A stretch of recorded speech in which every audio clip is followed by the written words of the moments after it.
কথা হলো এই বিশ্বনবী মুহাম্মদ রাসূলুল্লাহ সাল্লাল্লাহু আলাইহি সাল্লামের ইন্তেকালের মাত্র আর 8 ঘন্টা বাকি বা এমন করে তার 2-5 মিনিট কম বাকি। আমার আল্লাহ ডেকে বলে, এ ফেরেশতা জিবরিল আমার নবীর কাছে চলে যা, আমি যারে না বানালে কিছুই বানাতাম না। আমার সেই নবীর ইন্তেকালের সময় এসে গেছে। আজরাইল মাইশার ঘরের বাইরে এপাশ ওপাশ করছে, কখন ভিতরে ঢুকবে নবীজির প্রাণ নাশ করে আমি আল্লাহ আমার কাছে আমার পয়গম্বরকে ফিরিয়ে নিয়ে আসবে। তবে আজরাইলের প্রাণ নাশ করার আগে জিবরিল তুমি চলে যাও, আমার নবীর কাছে চলে যাও, যে আমার নবীর কাছে একটা আশ্বাস বাণী দাও, সান্ত্বনার কথা বলো, আমার নবীর কাছে একটা গিফটের কথা বলো, পুরস্কারের কথা বলো। আমার নবী পুরস্কারটা নিতে চাই কিনা মরণের সময়, আমি আল্লাহ এই তত্ত্বটা আমার নবীকে দিতে বলছি। জিবরিল আমিন ঘরের দরজায় এসেছেন। সকাল থেকে কোনো ব্যক্তিকে মাইশার ঘরে ঢুকতে দেয়া হয়নি, সকাল থেকে কোনো ব্যক্তিকে মাইশার ঘরে ঢুকতে দেয়া হয়নি। ফজরের নামাজ বাদ অধিকাংশ মুমিন মুসলমান নবী সাহাবীরা তার নবীজির সঙ্গে সাক্ষাৎ করার জন্য দরজার পাশে এসেছে। উদকুল বাবা কাইয়া হালাল বাইত, এ বাড়িওয়ালারা একটু দরজা খোলো, প্রাণের নবীর চাঁদ মুখটা একটু দেখে যাই। কারণ নবীজি ছিলেন পৃথিবীতে বিশ্ব সুন্দর। জোরে বলুন একটু সুবহানাল্লাহ। বিশ্ব সুন্দরের চেহারা পৃথিবীর মানুষের দেখার ইচ্ছা হয় না, হয় না। একটা অভিনেতা নায়ক যদি আসে ভিড় জমিয়ে ফেলে, নায়িকা যদি আসে ভিড় জমিয়ে ফেলে, গানের শিল্পী যদি আসে 15 দিন আগের থেকে টিকিট কেটে রেডি করে রাখে, কারণ মুখোমুখি টিকিট পাওয়া যাবে না। আসতেছে গানের শিল্পী হিট করা, আসতেছে সিনেমার অভিনেতা অভিনেত্রী, এজন্য মানুষ দেখার জন্য পাগল হয়ে যায়। আর পৃথিবীতে 2 জন পুরুষকে আল্লাহ বিশ্ব সুন্দর করেছিলেন। কিয়ামত পর্যন্ত পৃথিবীর কোন দেশের কোন পুরুষ এই 2 জন পুরুষের রূপ চেহারা সৌন্দর্যের ধারে পাশে ঘিসতে পারেনি এবং পারবে না। জোরে বলুন একটু সুবহানাল্লাহ। একজন পুরুষের নাম হযরত ইউসুফ আলাইহিস সালাম, আর একজন পুরুষের নাম মুহাম্মাদুর রাসূলুল্লাহ সাল্লাল্লাহু আলাইহি সাল্লাম। এই 2 জন পুরুষ হলেন পৃথিবীতে বিশ্ব সুন্দর। এই বিশ্ব সুন্দর ব্যক্তির চেহারা দেখার জন্য ফজরের নামাজ বাদ হযরত আবু বকর সিদ্দিকের পিছনে মদিনার মুসলমানের ইক্তেদা করে নামাজ আদায় করলেন। নবী সে সময় বেহুশতার মাঝখানে ছিলেন। আল্লাহর পয়গম্বরের 2 ঘন্টা 3 ঘন্টা 4 ঘন্টা করে মাঝে মাঝে বেহুশ হয়ে যায়, আবার মাঝে মাঝে যখন হুঁশ ফেরে মাইশাকে ডেকে বলে, আয়েশা এখন এই সময়টা কোন সময়? মাইশা সময়টা নির্ধারণ করে বলে দেন। নবী বলেন, আয়েশারে তায়াম্মুম করিয়ে দাও, আমি তো আর উঠতে পাচ্ছি না, চলতে পাচ্ছি না, উযু করার মতো ক্ষমতা আমার নয়, আমি মুহাম্মদ শুয়ে পড়ে পড়ে মাঝে মাঝে বেহুশ হয়ে যাচ্ছি, আমার দেহটা একটু পাক করিয়ে দাও। পাক মাটি দিয়ে তায়াম্মুম করিয়ে দেওয়া হচ্ছে। নবীজি শুয়ে পড়ে ইশারায় মাইশার ঘরের ভিতরে নামাজ আদায় করছেন। জোরে বলুন সুবহানাল্লাহ। ইসলামের ইতিহাসে এসেছে আল্লাহর পয়গম্বর দীর্ঘ প্রায় 1 মাসের উপরে তিনি অসুস্থতার মাঝখানে ছিলেন। এই 1 মাসের উপর অসুস্থতায় থাকার কারণে নবীজির টোটাল 17 ওয়াক্ত নামাজ জামাতে আদায় করা সম্ভব হয়নি। কত বললাম? 17টা ওয়াক্ত নামাজ নবীজার জামাতে আদায় করতে পারেননি। বাকি সারা জীবনের নামাজগুলো তিনি বা জামাত আদায় করেছেন। জোরে বলুন একটু সুবহানাল্লাহ। এই 17টা ওয়াক্ত নামাজ রাসূল বেহুশতার মাঝখানে থাকার কারণে মসজিদে নববীতে যেতে পারেননি, অ্যাটেন্ড করতে পারেননি। সাহাবীরা নবীদের অসুস্থতা দেখে তারা নিজেরাই জামাত করে করে নামাজ আদায় করেছেন। পরবর্তীতে নবীজি যখন হুঁশ ফিরেছেন, নবীজি সেই ওয়াক্তের নামাজটা শুয়ে পড়ে পড়ে ইশারাও আদায় করেছেন। জোরে বলুন একটু সুবহানাল্লাহ। সেদিন শরীরটা খুবই অসুস্থ, যেদিন আল্লাহর পয়গম্বর ইন্তেকাল করছেন শরীর খুবই অসুস্থ নবীজির। এই অসুস্থতার মাঝখানে থাকার কারণে নবীর সব বিবিরা এসে হাজির হয়েছে। ফজরের নামাজ বাদ মাইশার ঘরে এসে হাজির হয়েছে। হযরতে সাউদা এসেছে, সুফিয়া এসেছে, হাফসা এসেছে, উম্মে সালমা এসেছে, উম্মে হাবিবা এসেছে, জায়নাব বিনতে জাহাশ, জায়নাব বিনতে খুজাইমা, হযরতে মাইমুনা জাওয়ারিয়া সব এসে হাজির দিয়েছি। ইমাম হাসান এসেছে, ইমাম হোসেন এসেছে, আলী রাদিয়াল্লাহু ঘরের ভিতরে দাঁড়ানো। তামাম দুনিয়ার নারীদের সর্দারনী হযরতে মা ফাতেমাও ঘরের ভিতরে। আব্বার খুব কষ্ট হচ্ছে, নবীজি শ্বাস নিঃশ্বাস চলছে জোরে জোরে, চোখ দুটো মোটা মোটা হয়ে গেছে, লাল টকটকে হয়ে গেছে, ঠোঁট দুটো শুকিয়ে গেছে। নবীজি মাঝে মাঝে হাই নিঃশ্বাস কাটছেন আর বলছেন, বালির রফিকুল আলা, বালির রফিকুল আলা। জোরে বলুন একটু সুবহানাল্লাহ। মাঝে মাঝে নবীজি কষ্টের মাধ্যম দিয়ে বলছেন, আমি আমার বন্ধুর সঙ্গে মিলিত হতে যাচ্ছি, আমি আমার প্রভুর দরবারে ফিরে যাচ্ছি, তোমাদের সঙ্গে পৃথিবীতে আর থাকবো না। জোরে বলুন একটু সুবহানাল্লাহ। আল্লাহর নবী এইভাবে মাঝে মাঝে তিনি কণ্ঠ আওয়াজ করছেন। আর হযরতে মায়েশাতুল হুমায়রা নিজের উরুর উপরে নবীজির মাথাটা রেখে বালিশ বানিয়ে নিয়ে নবীজির মাথাটা উরুর উপরে রেখে আমাদের পূর্ব দিকে পা, পশ্চিম দিকে নবীজির মাথা, উরুটা বালির বানানো, মায়েশা পা লম্বা করে বসা, পাশের কাছে একটা পাথরের বাটি, মতান্তরে একটা এমন করে কাঠের বাটি, অধিকাংশ বর্ণনাকারীদের মতে পাথরের একটা বাটি, এই বাটিতে কিছু পানি নিয়ে একটা সাদা কাপড় ভেজিয়ে ভেজে মায়েশাতুল হুমায়রা নবীজির ঠোঁট একটু লাগাচ্ছেন, কারণ কষ্টে নবীজির ঠোঁটটা শুকিয়ে যাচ্ছে, কপালটা ওই রকম শুকিয়ে যাচ্ছে, চোখ দুটো লালি মার্কা হয়ে যাচ্ছে। নবীজি বড় কষ্ট পাচ্ছেন দেখে কাপড়টা ভিজিয়ে নিয়ে নিয়ে নবীজির কপালে টানতেছেন, ঠোঁটটা একটু ভিজিয়ে দিচ্ছেন। আমাদের মেয়েরাও মাঝে মাঝে মরণের সময় দেয় কিনা, যেই কাপড় ভিজিয়ে টানছে আর সঙ্গে সঙ্গে সাত করে কপালটা এত গরম হয়ে গেছে, ভিজা কাপড়ের পানিটা সাত করে কপালে টেনে নিচ্ছে।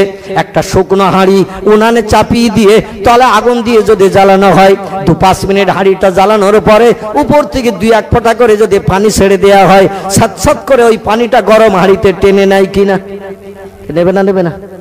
গরম হাঁড়ি 2-5 মিনিট আগুন জ্বালিয়েছেন, শুকনো হাঁড়ি, হাঁড়িটা যখন ফুল হিট হয়ে গেছে, গরম হয়ে গেছে, এই গরম হাঁড়িতে উপর থেকে 2-4 ফোঁটা করে পানি ছেড়ে দেবেন, দেখবেন সাত করে শব্দ হয়। গরম হাঁড়িতে পানিটা যেমন টেনে নেয়, নবীজির কপালে ওই রকম পানি টেনে নিচ্ছেন, ঠোঁটে পানি দিচ্ছেন, ঠোঁটটা শুকিয়ে যাচ্ছে। হযরত মায়েশাতুল হুমায়রা মাথা নিচু করে ফপিয়ে ফপিয়ে কাঁদে, হযরতে মা ফাতেমা দাঁড়িয়ে কাঁদে, ইমাম হাসান হোসেন পায়ের কাছে লুটাপুটি খাচ্ছে মায়েশার ঘরের ভিতরে, নানির ঘরের ভিতরে।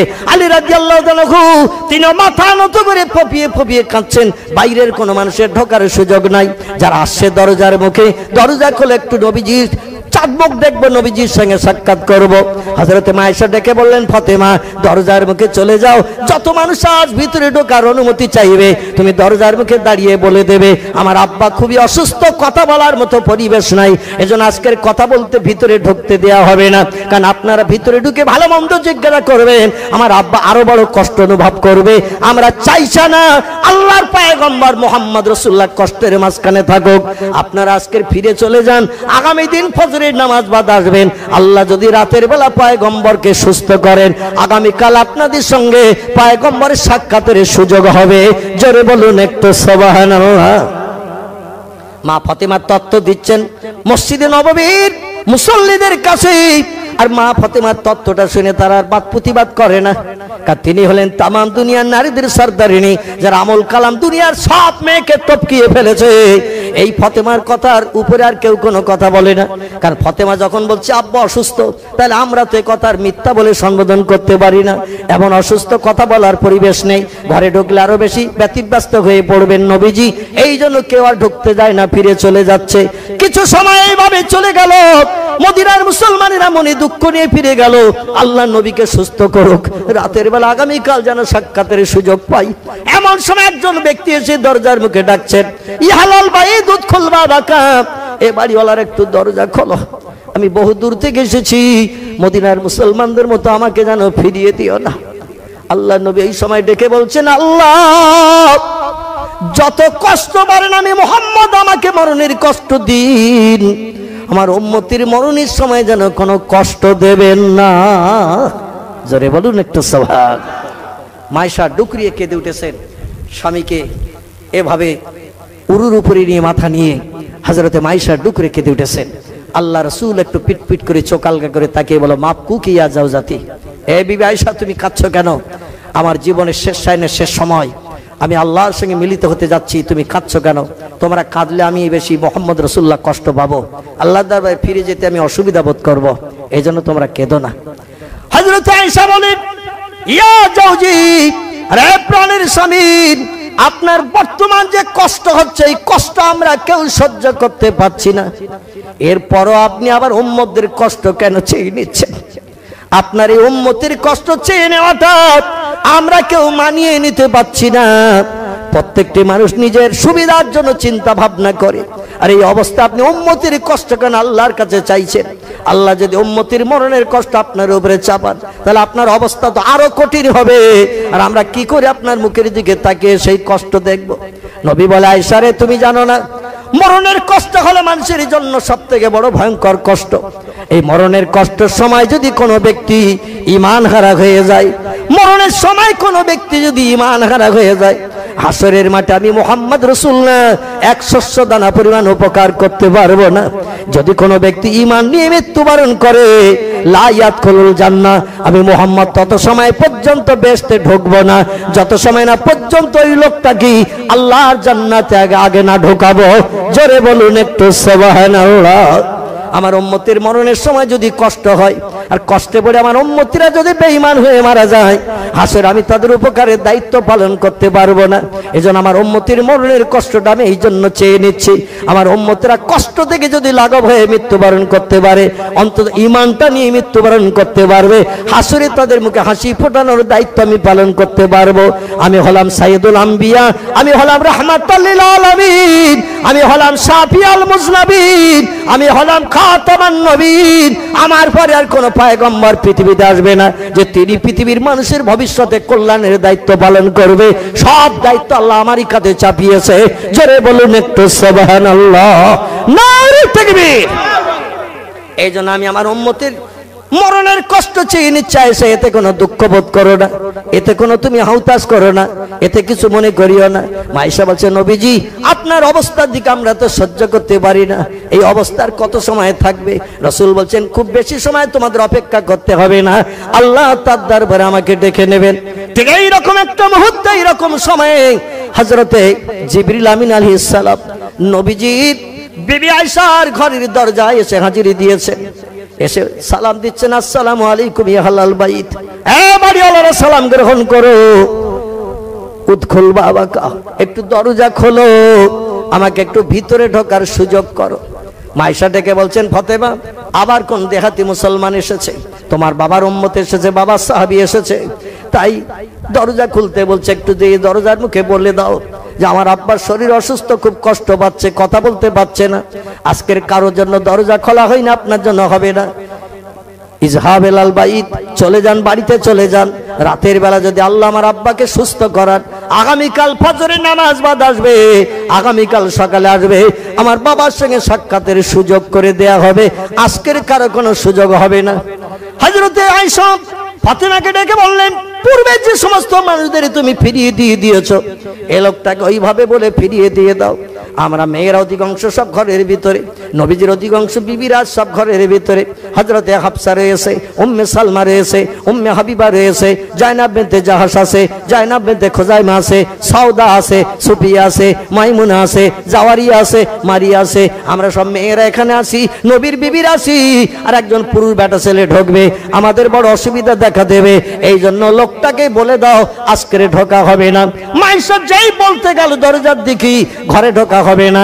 রাসূল মাইশার উরুর উপরে মাথা দিয়ে শোয়া, একটু হাত ইশারা করে মাইশার উরুর উপরে মাথা রেখে আল্লাহর পয়গম্বর হাত ইশারা করে ফাতেমারে ডাকছে কাছের কাছে। জোরে বলুন একটু সুবহানাল্লাহ। কন্যা ফাতেমা, একটু কাছের কাছে আয় গো মা। ফাতেমা আস্তে আস্তে কাছের কাছে এসেছে। নবীজি ঠোঁট নেড়ে ফিসফিস করে কি বলে, ভালো শব্দ যেন উচ্চারিত হয় না। হযরতে ফাতেমা রুকুতে যাওয়া মতো করে মাথা নিচু করে নবীজির ঠোঁটের কাছে কান লাগাতে গেল। আল্লাহ নবী ডেকে বলছেন, ফাতেমা ওই যে লোকটা জোর আওয়াজে ঘরের ভিতরে ঢোকার জন্য পারমিশন চাইছে, ওই লোকটাকে দরজার মুখে যেয়ে যেন তুমি ফেরত পাঠিও না মা। মদিনার সব মুসলমানদের ফেরত পাঠিয়ে দিয়েছো। ও ফাতেমা, আমার সঙ্গে আগামীকাল ওই মুসলমানদের আর জিন্দাবস্থায় দেখা হবে না। যাদের ফেরত দিয়েছো মা, ওদের সঙ্গে আগামীকাল আমার সঙ্গে আর জিন্দাবস্থায় দেখা হবে না। আমি মুহাম্মদ তাতে কিছু মনে করি না, তবে এই যে লোকটা এসেছে আমার সঙ্গে সাক্ষাৎ করতে, এই পৃথিবীর কোনো মানুষ না, এ আল্লাহর শ্রেষ্ঠ ফেরেশতা জিবরিল এসেছে। জোরে বলুন একটু সুবহানাল্লাহ। একটা মানুষের সঙ্গে একটা মানুষের যদি বন্ধুত্ব হয়, প্রতিদিন 2-5 ঘন্টা এক জায়গায় বসে যদি গল্প গুজব কথাবার্তা হয়, তার গলার স্বর শুনলে বোঝা যাবে না? যাবে না? একটা ছেলের সঙ্গে একটা মেয়ের বিয়ে হয়েছে 2-4 বছর, রাত 12টার সময় এসে যদি বলে কই গো দরজা খোল, বউটার দরজা খুলতে কোনো আপত্তি থাকবে নাকি? আর স্বামীর গলার স্বর শুনে শুনে ওর হ্যাবিট হয়ে গেছে, ঠিক কিনা? স্বামীর গলার স্বর শুনে শুনে বুঝতে পেরে যায়, কথা বললেই বোঝা যায়। স্ত্রী কথা বললে স্বামী বুঝতে পারে, স্বামী কথা বললে স্ত্রী বুঝতে পারে, মা কথা বললে ছেলে বুঝতে পারে, ছেলে কথা বললে মা বুঝতে পারে। দীর্ঘদিন এক জায়গায় এক কর্ণভুক্ত থাকলে কণ্ঠের স্বর শুনে শুনে এদের হ্যাবিট হয়ে যায়। আল্লাহর নবী মুহাম্মদ রাসূলুল্লাহর সঙ্গে 23 বছরের বন্ধুত্ব করেছেন যিনি, আর 24,000 বার নবীজির সঙ্গে সাক্ষাৎ করেছেন যিনি, এই লোকটির গলার স্বর নবীজি শুয়ে পড়া অবস্থায় বুঝতে পেরেছে। জোরে বলুন একটু সুবহানাল্লাহ, নারে তাকবীর। নবী বলছেন, ওরে ফেরত দিও না মা, সবাইকে ফেরত দিয়েছে আমি কিছু মনে করি না, তুমি এই লোকটারে ফেরত দিও না। এরে ফেরত দিলে আমারও যেমন ক্ষতি হবে, আমার উম্মতেরও তেমন ক্ষতি হবে। এই লোকটি যতবার এসেছে আমার সঙ্গে সাক্ষাৎ করতে, আমার উম্মতদের উপকার ছাড়া কোনো অপকার করতে আসেনি। জোরে বলুন একটু সুবহানাল্লাহ। আরে ফাতেমা, আজ জীবনের শেষ বেলা আমার উম্মতদের উপকার করতে এসেছে আল্লাহর শ্রেষ্ঠ ফেরেশতা জিবরিল, একে ফেরত দিও না মা, ফেরত দিলে আমার উম্মতেরা বড় বিপদগ্রস্ত হবে। কি তোহবা যে নিয়ে এসেছে আমার জীবনের শেষ বেলা আমার জানা নাই। লোকটার একটু ভিতরে ঢোকার অনুমতি দাও, দরজা খুলে দাও, আমার বিবিদের বলে দাও পোশাক পরিচ্ছদ আবৃত হতে, কারণ আল্লাহর ফেরেশতা জিবরিল আসে, কারো চেহারা যেন জিবরিলকে না দেখায়, সে তার প্রয়োজন মিটিয়ে চলে যাবে। আমি তখন মরণ সান্না আমার বিবির উপরে মাথা দিয়ে শোয়া, আমার কাছের কাছে সে আসবে, দরজা খুলে দাও। আর আল্লাহর ফেরেশতা জিবরিলকে দুনিয়ায় হায়াতে বেঁচে থাকতে একটু দেখে নাও। জোরে বলুন একটু সুবহানাল্লাহ। আমাদের কারো নসিবে জটবে জিবরিলের দেখা, কি জটবে নাকি? উনি বলছেন, ইয়া রাসূলুল্লাহ, এ আপনার সঙ্গে শেষ সাক্ষাৎ করতে পৃথিবীতে এসেছি, কিয়ামত পর্যন্ত আমি আর পৃথিবীতে কোনো মানুষের কাছে আসব না। জোরে বলুন সুবহানাল্লাহ। জিবরিল বলছেন, আপনার কাছে আসাই হলো আমার জীবনের শেষ মানুষের কাছে আসা। যতদিন দুনিয়া ধ্বংস না হবে ততদিন আমি আর পৃথিবীতে আসব না, কোনো মানুষের সঙ্গে সাক্ষাৎ করব না।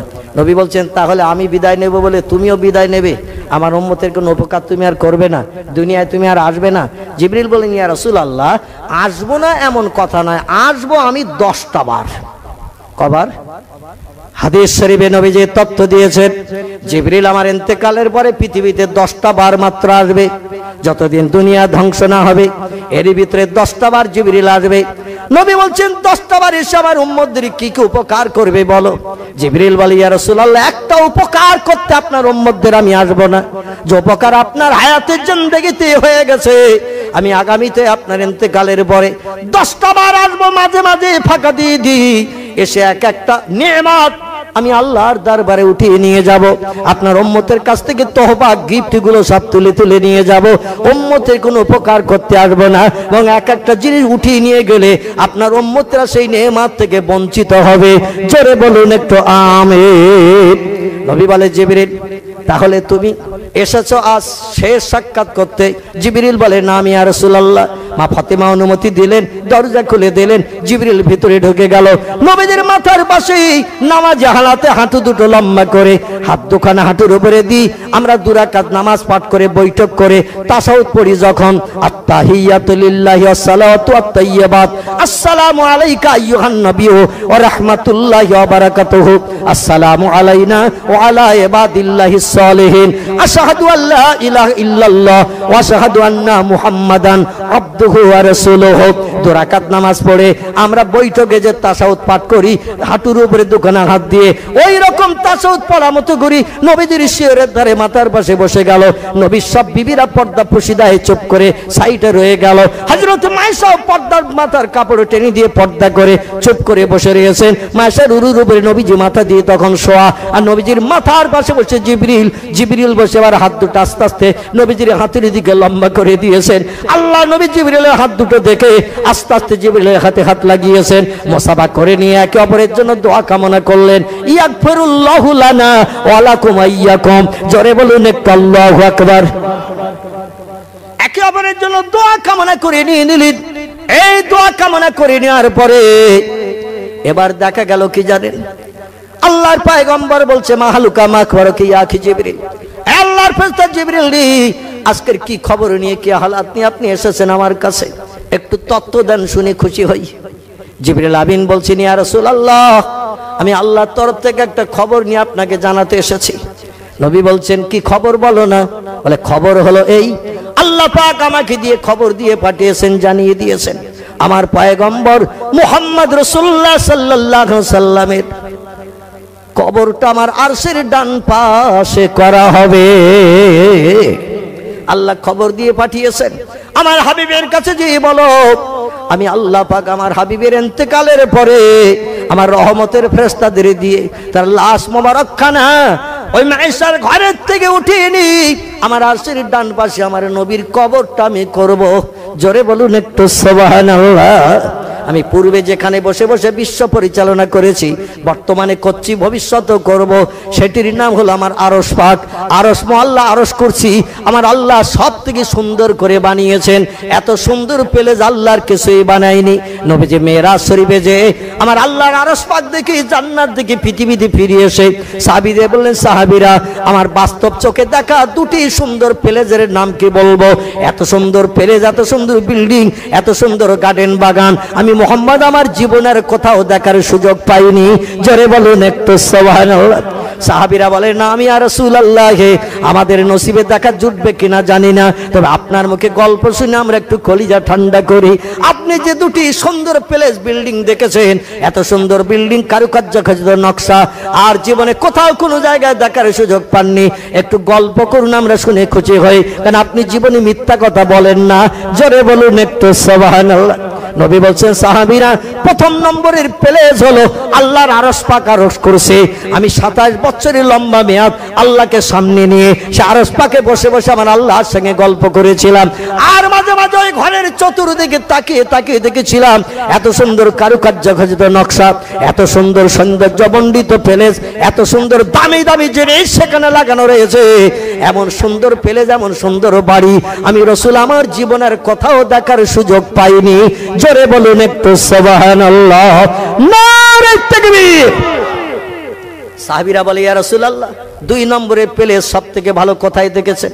এত সুন্দর বিল্ডিং বালাখানা, পিকনিক স্পট, গার্ডেন বাগান, নহর খাল আপনার কোথাও দেখতে পাননি, সেই 2 নম্বরের প্লেসটাকে একটু বলুন। নবী বলেন, সাহাবীরা আমার চোখে দেখা 2 নম্বরের প্লেসের নাম হলো আল্লাহর বানানো 8খানা জান্নাত। কখানা? আল্লাহর বানানো 8খানা জান্নাত। আমার চোখে দেখা সব থেকে শ্রেষ্ঠ বিল্ডিং, ঘর, পিকনিক স্পট, গার্ডেন, এত সুন্দর সৌন্দর্যমণ্ডিত আমি বাগান, বাড়ি, বাড়ি ঘর আমার নজরে আমি আর কোথাও দেখিনি। জোরে বলুন একটু সুবহানাল্লাহ। তবে 1 নম্বর হল আল্লাহর আরশ পাক। আল্লাহ যেখানে অতীতে ছিলেন, বর্তমানে আছেন, ভবিষ্যতে থেকে তাম বিশ্ব কুদরতি ক্ষমতায় পরিচালনা করেন। এই আরশ পাকটা হলো 1 নম্বর। আল্লাহ ডেকে বলছেন, জিবরিল রে, আমার আরশে বসে আমি বিশ্ব পরিচালনা করি। আরে আরশ আমার নবীর নাম আমি পূর্বে লিপিবদ্ধ করে রেখেছিলাম, আর সেই নবীর নূরের আলো জ্বালিয়ে ও জিবরিল তোমাকে আমি 72,000 বার দেখে কলিজা ঠান্ডা করেছিলাম। আমার নবীর নূরের আলো এখন আর দেখতে পাচ্ছ না। আমার নবী পৃথিবীতে চলে গেছে দিনের কাজ করতে, আমার কলেমার দাওয়াত দিতে। তাই আমার নবীর ইন্তেকালের পরে এই আরশ পাকে আমার নবীকে আমি আবার কবরস্থ করে রাখতে চাই আমার আরশের ডান পাশে। জোরে বলুন একটু সুবহানাল্লাহ। আমার নবী রাজি আছে কিনা আমার নবীর কাছ থেকে একটু খবরটা নিয়ে এসো। মদিনায় নবীর ইন্তেকালের পরে চতুর্দিকে মানুষ যখন শোক সাগরে কাঁদতে থাকবে, আমি সুযোগ বুঝে আমার রহমতের ফেরেশতা পাঠিয়ে দিয়ে মায়েশার ঘর থেকে, নবীর বিবির ঘর থেকে আমার নবীর লাশখানা উঠিয়ে নিয়ে আসবো আমার দরবারে। যেমন হযরত আসিয়ার লাশখানা উঠি আমি আল্লাহ জান্নাত হালাল বানিয়েছে, এমন করে হযরতে বিশ্ব নবীর মহব্বতের সাহাবী যিনি ছিলেন উত্তম কোরআন তেলাওয়াতকারী আসিম বিন সাবিত রাদিয়াল্লাহু তার নাম, নবীজির মহব্বতের সাহাবী, ফাত টিলার উপর থেকে আল্লাহ পাক তার লাশখানাকে আসমানে হাজির করেছিলেন। পৃথিবীর কোন মানুষ তার লাশের হদিস পায়নি। জোরে বলুন একটু সুবহানাল্লাহ। ফিরআউনের স্ত্রী আসিয়ার লাশখানা আমার আল্লাহ এরকম মানুষের চোখে আড়াল করে তাকে আসমানে উঠিয়ে নিয়ে নিয়েছেন। পৃথিবীর মানুষ মরণের পর তার লাশখানা নিয়ে যাতে কোনো খারাপ কাজ আর অ্যাটেন্ড করাতে না পারে। ফিরআউন বলেছিল, আমার স্ত্রীকে দুনিয়া থেকে বিদায় করার পরে, মৃত্যুবরণ করার পরে শিকে ফুটিয়ে রাজদরবারে ঝুলিয়ে রাখবো। দেশের জনগণ আমার রাজদরবারে যখন সুখ দুঃখের ভাগিদার হতে আসবে, কিছু তহবা নিতে আসবে, আমার স্ত্রী বিশ্ব সুন্দরী আছে আর আমি ওই মরা লাশটা শিকে ফুটিয়ে ঝুলিয়ে রেখে দেব আর দেশের জনগণকে দেখিয়ে দেব আমার বউটার এ পর্যন্ত আমি ছাড়িনি। যদি কোনোদিন খবর পাই আমারে খোদা বলো না, যদি কোনোদিন খবর পাই আমার নেতৃত্ব মানো না, তোমাদেরকে আসিয়ার থেকে বেশি শাস্তি দিয়ে দুনিয়া থেকে বিদায় করাবো। এই ভয় দেখিয়ে দেখিয়ে দেশের জনগণকে ফেভারিটি করে রাখবো। আমার বউটারে শিখে ঝুলিয়ে মরণের পর রাজদরবারে রেখে দিয়ে দেব। আসিয়া দেখে বলে আল্লাহ তোমার কাছে আমার দাবি, আমি যদি তোমার পাক্কা মুমিনা বান্দি হয়ে থাকি মরণের পর আমার লাশটাকে তুমি হেফাজত করিও। জোরে বলুন একটু সুবহানাল্লাহ, জোরে বলুন একটু সুবহানাল্লাহ। হাদিস শরীফে নবীজি তত্ত্ব দিয়েছেন মান কানা লিল্লাহি কানাল্লাহু লাহু, যে লোকটি আল্লাহর হয়ে যায় আমার আল্লাহ তার আপন হয়ে যায়। আর আল্লাহ যখন কোনো বান্দা বান্দির আপন হয়ে যায় অকুল্লা সাজ্জানিয়ান ফান্নাস, পৃথিবীর সমস্ত সৃষ্টিও তার বন্ধু হয়ে যায়। জোরে বলুন একটু সুবহানাল্লাহ। হযরত আসিম বিন সাবিত নবীজির একজন মহব্বতের সাহাবী ছিলেন। ইসলামের ইতিহাসে এসেছে নবীজি যখন কোনো মর্মাহত হতেন, দুঃখিত হতেন, ব্যথিত হতেন, ফপিয়ে ফপিয়ে নবীজি যখন কাঁদতেন, এই সময় রাসূলের মুখে হাসি ফুটানোর জন্য আসিম বিন সাবিতকে ডাকা হতো।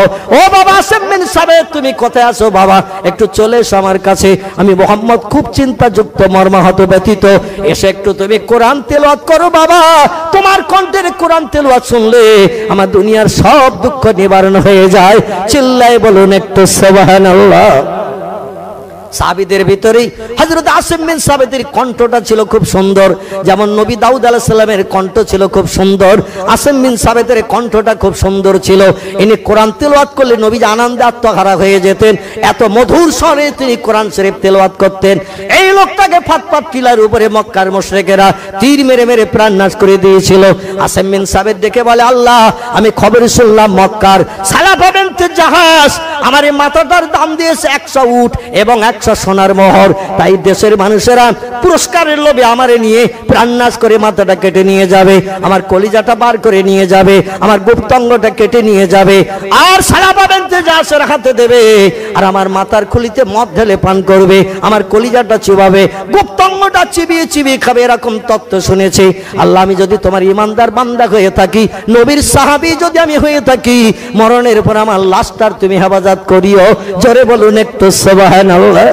আমার আল্লাহ পাক রব্বুল আলামিন হযরত আসিম বিন সাবিতের চোখের পানি কবুল করে নিয়ে নিলেন।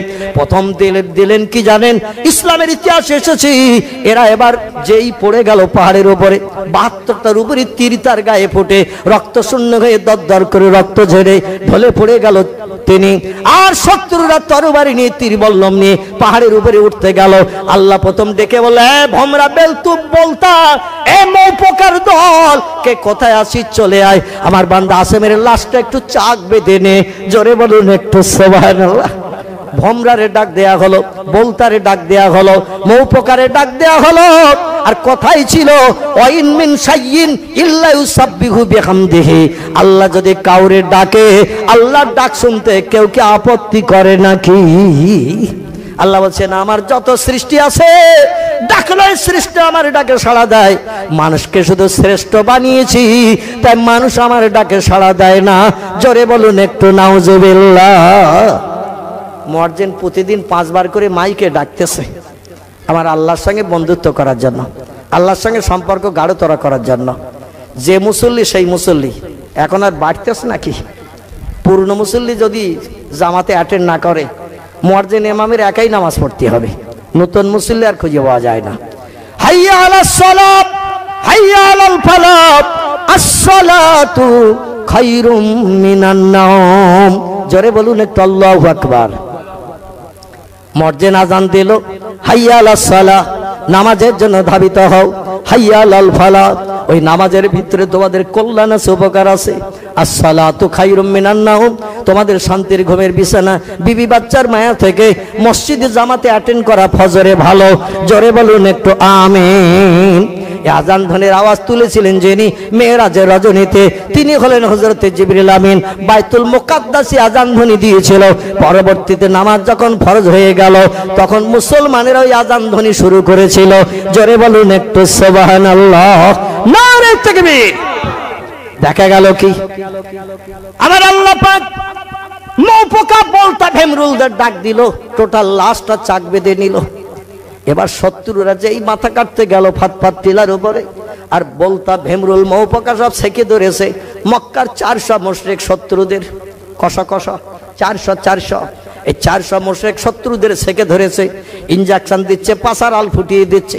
আর বাপরে গেছি বলে যন্ত্রণায় ছটপট করতে করতে ফাতপাত টিলা থেকে সব নিচের দিকে নামতেছে, চেহারা সব ফুলে গেছে। আচ্ছা, চোখে মুখে এখানে সেখানে যদি বলতা ভেমরুলে কামড় দেয়, ও ফলবে না? ফলবে না। মৌপকা কামড় দিল ফলে কি না? ফুলে যায়। যন্ত্রণায় ছটপট করছে ওরা। সব পাহাড় থেকে নিচে নেমে এসেছে। বলে আমরা যদি মাথা কেটে নিয়ে না যাই, পুরস্কার তো সালা পাবেন, জাহাজ দেবে না, কোনো গিফট তো আমাদের দেবে না, কারণ আগে দেখতে চাইবে মাথা। এখন মাথা তো কেটে নিতে পারেনি, মৌপকা ভেমরুল বলতা আমাদের সারা দেহটা তো ফুলিয়ে দিয়েছে ইনজেকশন দিয়ে, কি করা যায়? দুশ্চিন্তায় পড়ে গেছে বিকালবেলা মক্কার শত্রুরা। এমন সময় ইবলিস শয়তান কোথায় ছিল? ছুটে চলে এসেছে সেখানে, কারণ ওর দলবল বিপদে পড়েছে। শয়তানের কাজ তো দলবলের উপকার করা। এসে বলছে মাহরুকে মাকবরুকি ইয়া আখি, ভাইরা কি খবর হয়ে গেছে এখানে, কি তোমরা মিটিং করছো? বলে মিটিং আর কি করব, মোহাম্মদের একজন সাহাবীকে আমরা প্রাণনাশ করে মাথাটা কেটে নিয়ে যাব, কলিজা বার করে নিয়ে যাব, মক্কায় গেলে বড় পুরস্কার পাবো। সেই জন্য আমরা তাকে তীর মেরে মেরে প্রাণনাশও করেছি, কিন্তু দুর্ভাগ্য আমরা মাথা কেটে আনতে পারছি না, কলিজাও বার করে আনতে পারছি না। বলে কেন? বলে মৌপকা বলতা ভেমরুল সব চাক বেঁধেছে, যে এই কাছের কাছে কিছু সেকে ধরেছে আমাদের, এই জন্য আমরা এইসব কামড় খেয়ে গিয়ে দেখো চেহারার কি অবস্থা, নিচে নেমে এসেছে। খালি হাতে ফিরে গেলেও তো পুরস্কার পাবো না, এত কষ্ট করে মারলাম তবু পুরস্কার পাবো না, তাই চিন্তা করছি কি করি। শয়তান বলল একটা কাজ করো। বলে কি? বলে সন্ধ্যা পর্যন্ত অপেক্ষা করো, পাহাড়ে উঠো না। সন্ধ্যার পরে সূর্য যেই ডুবে যাবে পৃথিবীতে আধার অন্ধকার নেমে আসবে।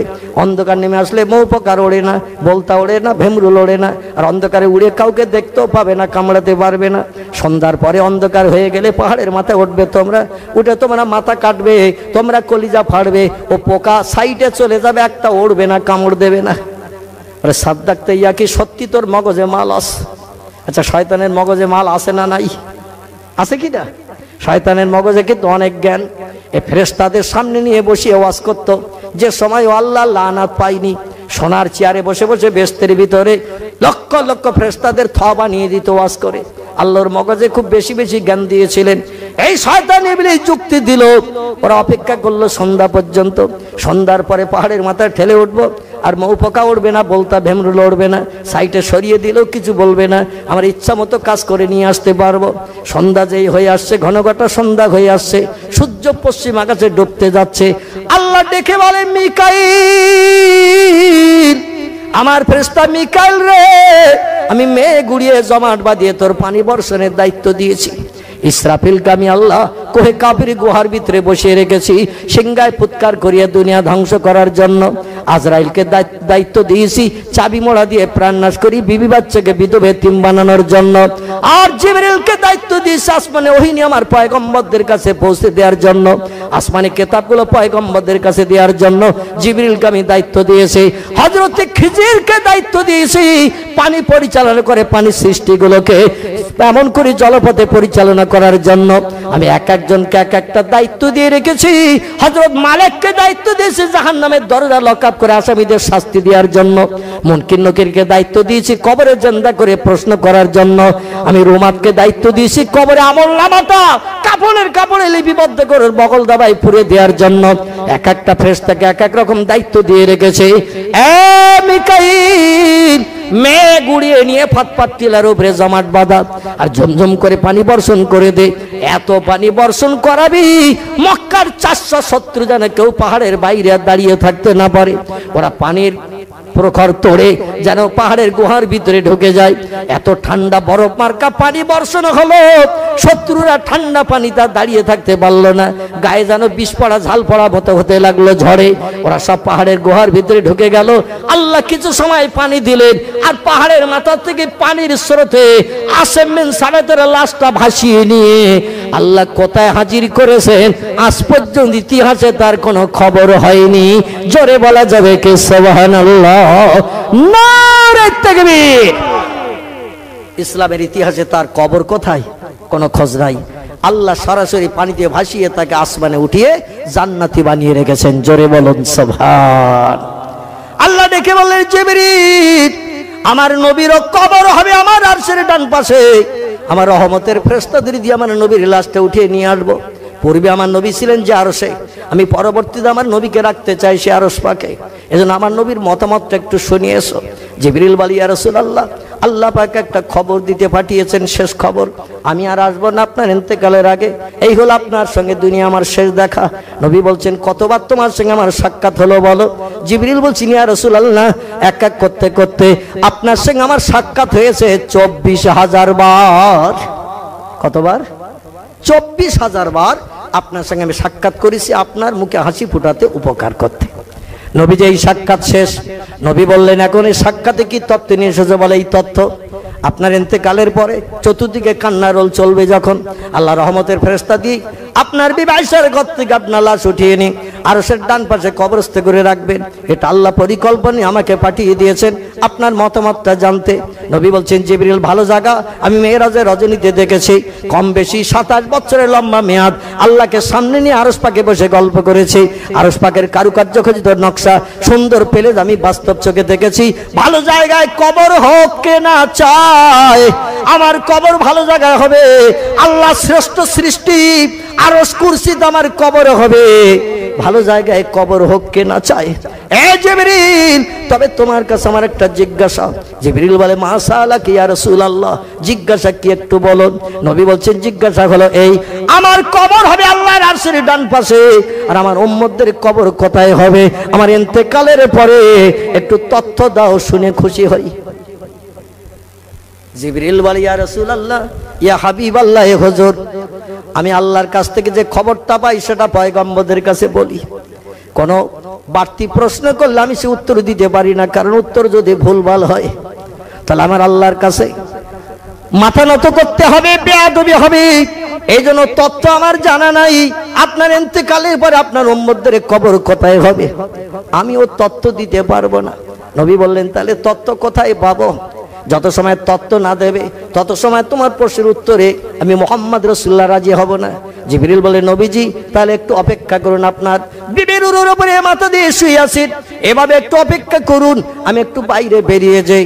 আল্লাহ আমার 600 মতান্তরে 400 ডানা দিয়েছে। আপনার বিবির ঘর থেকে বাইরে বেরিয়ে যে আমি ডানা কটা লম্বা করে একবার নাড়া দেব, হাজার হাজার মাইল পথ অতিক্রম করে এক মুহূর্তের ভিতরে আমি সিদরাতুল মুনতাহায় চলে যাব। 7টা আসমান পাড়ি দিই, সিদরাতুল মুনতাহায় যে আল্লাহর আরশের শুরু যেখানে, সেখানে যে আল্লাহর সঙ্গে কথোপকথন করে আমি তথ্যটা নিয়ে আসব। আপনার ইন্তেকালের পরে আপনার উম্মতদের কবর কোথায় হবে ওটা আল্লাহর তরফ থেকে জেনে যদি আপনাকে খবর দিই, আপনার কি শুনতে কোনো আপত্তি আছে নাকি? জিবরিল বলে, লা ইয়া কি?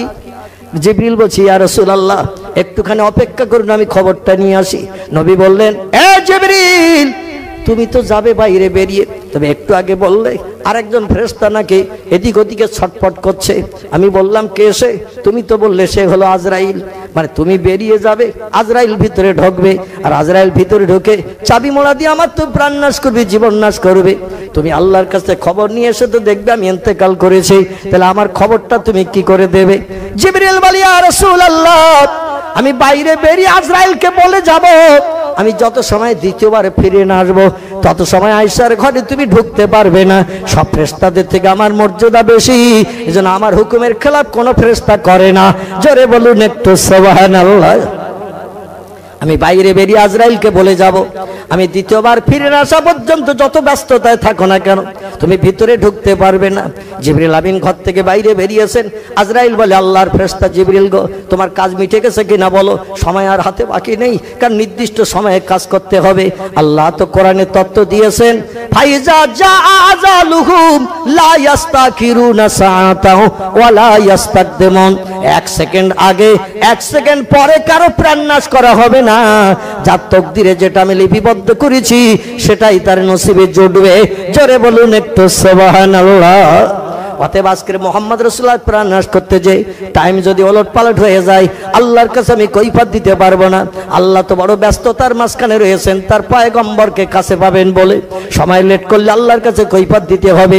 আবার আগে প্রাণ নাশ করাটাও বেয়াদবি হবে। যারে না বানালে আল্লাহ কিছুই বানাতেন না, তাকে তো 2-5 মিনিট আগে প্রাণ নাশ করা যাবে না, 2-10 সেকেন্ড আগেও করা যাবে না, নির্দিষ্ট সময় হবে। আর আমি চম্বকের কানেকশন দেখাবো, নবীজির দেহ থেকে প্রাণটা আমার হাতে চলে আসবে। জোরে বলুন একটু সুবহানাল্লাহ। ভাই তুমি কোথায় যাচ্ছ, কি হয়েছে? বলে মুহাম্মদ রাসূল আমার কাছে এক প্রশ্ন রেখেছে, আমি উত্তর সঠিক দিতে পারি নাই, এই জন্য একটু আসমানে চলে যাচ্ছি, আমি ফিরে না আসা পর্যন্ত তুমি যেন ঘরে ঢুকবে না, আল্লাহর পয়গম্বরের প্রাণ নাশ করবে না। আজরাইল বলছে যদি আপনার আসতে লেট হয়, বলে আশা রাখি আসতে লেট হবে না, জোরে বলুন একটু সুবহানাল্লাহ। ডানা মেলে উড়ে চলে গেলেন একের পর এক সপ্তম আসমানের উপরে। জায়গাটির নাম হলো সিদরাতুল মুনতাহা। এই সিদরাতুল মুনতাহায় চলে গেলেন, ডাক দিলেন আমার আল্লাহকে, আল্লাহ আমি আমার গন্তব্যস্থানে এসেছি, যার উপরে ওঠার পাওয়ার ক্ষমতা আমার নাই, আমি সেখানে আপনার কাছে বলি আপনি আপনার হাবিব মুহাম্মদ রাসূলুল্লাহকে ইন্তেকালের পরে আপনার আরশের ডান পাশে কবরস্থ করে রাখবেন, এই তথ্য আমাকে জানাতে বলেছেন। আমি যথাবিধ নবীজির কাছে যে হযরত আয়েশার ঘরের ভিতরে যে আমি তথ্যটা সব জানিয়ে দিয়েছি। আল্লাহ, তবে আপনার নবী তথ্য শুনে খুশি হয়েছেন, আনন্দ পেয়েছেন, তবে একটা প্রশ্ন রেখেছেন তিনি। প্রশ্নটা হলো এই যে আমার কবর হবে আল্লাহর আরশের ডান পাশে, আর আমার ইন্তেকালের পরে আমার উম্মতদের কবর কোথায় হবে, একটু তথ্যটা জানাও, শুনে আমি খুশি হই। আল্লাহ, আমার তো তথ্য জানা নাই, এই জন্য আমি আপনার কাছে জানতে এসেছি, আপনি একটু তথ্যটি দিন। আপনার পয়গম্বর ইন্তেকালের পরে কিয়ামত পর্যন্ত আপনার পয়গম্বরে যত গুনাহগার উম্মত মণ্ডলী পৃথিবীতে আসবে এবং মৃত্যুবরণ করবে, জন্ম এবং মৃত্যুবরণ করবে, আপনার টোটাল নবীর উম্মতদের কবর কোথায় হবে, এটা আপনার নবী মরণের শেষ বেলা একটু জানতে চেয়েছে। আল্লাহ ডেকে বলে জিবরিল ইযহাব ইলা রাসূলিহি, এ ফেরেশতা জিবরিল রে তাড়াতাড়ি আমার নবীর কাছে চলে যা। আজরাইল ব্যস্ত হয়ে পড়েছে, আমার নবীর প্রাণ নাশ করবে, আমার কাছে আমার নবীরে পৌঁছে দিয়ে দেবে, আমি আল্লাহ অপেক্ষায় আছি আমার প্রেমিক নবীকে পাওয়ার জন্য।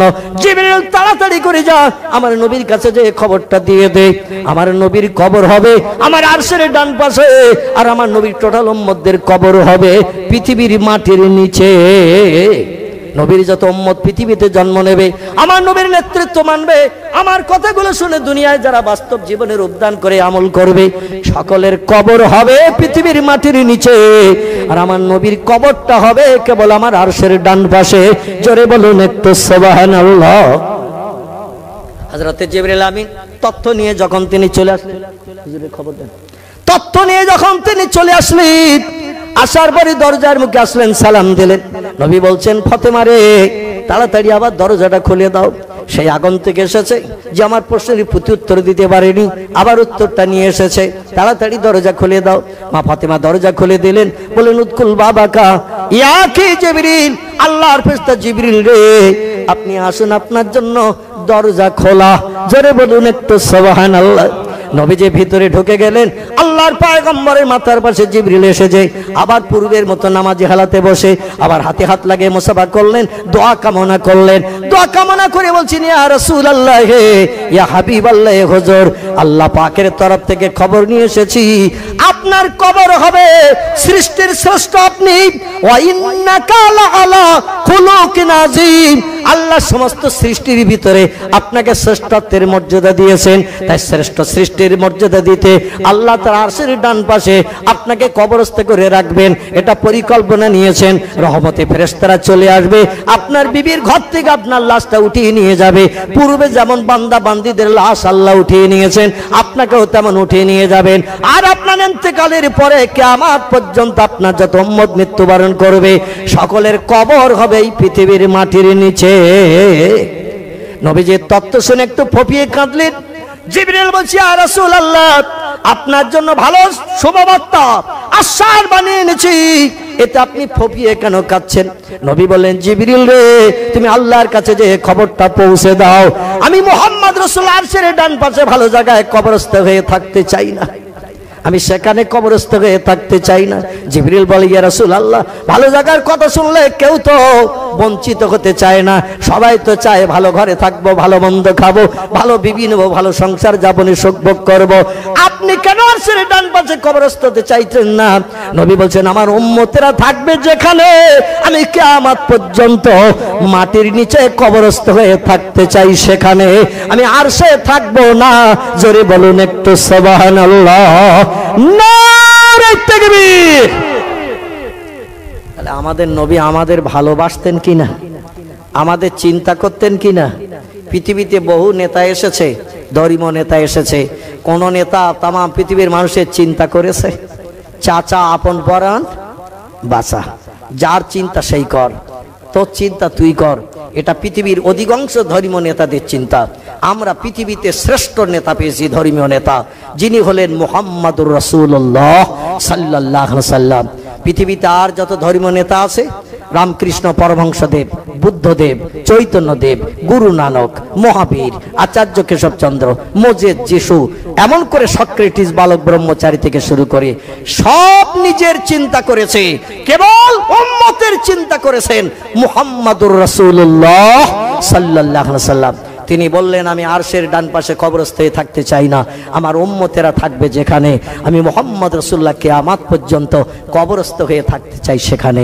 জিবরিল আমিন বলছি, ইয়া রাসূলুল্লাহ, আল্লাহর পয়গম্বর, পৃথিবীর মাটির নিচে কবরস্থ হয়ে থেকে, পচা মাটির নিচে থেকে আপনার লাভ কি হবে? ভালো জায়গা থাকলে তো লাভ হতো, ভালো জায়গায় থাকতে পারতেন, আল্লাহর সঙ্গে দিদার হতো, আল্লাহর সঙ্গে সাক্ষাৎ হতো, কিন্তু এই মাটির নিচে কবরস্থ হয়ে লাভ কি হবে?